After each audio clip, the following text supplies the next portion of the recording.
తుళ్లూరు మండల ప్రజలకు సిఐ గంగా వెంకటేశ్వర్లు సంక్రాంతి శుభాకాంక్షలు తెలిపారు. ఆ తర్వాత కొన్ని హెచ్చరికలు చేశారు. మండలంలో ఎక్కడైనా సరే పేకాట గాని, కోడిపందాలు గాని, ఇంకా అసాంఘిక కార్యక్రమాలు నిర్వహించినా తగిన చర్యలు తీసుకుంటామని సిటీ న్యూస్ ద్వారా హెచ్చరించారు. సంక్రాంతి పండుగ సందర్భంగా తుళ్లూరు మండల ప్రజలందరికీ ముందస్తు పండుగ శుభాకాంక్షలు తెలియజేస్తున్నాను.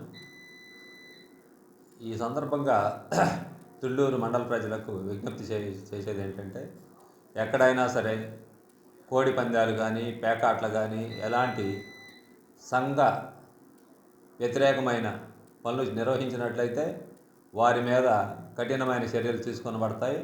అదేవిధంగా మాదక ద్రవ్యాలు సేవించి రోడ్డు మీద గొడవలు సృష్టించడం కానీ, తగాదాలు పట్టడం కానీ ఏదైనా చేస్తే వాళ్ళ మీద చట్ట ప్రకారం కఠిన చర్యలు తీసుకుంటాం.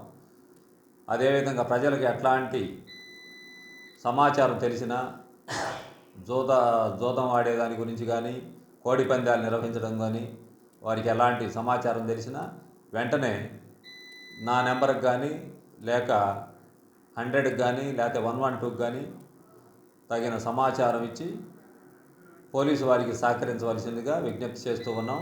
సమాచారం ఇచ్చిన వారి పేర్లు గోప్యంగా ఉంచబడతాయి.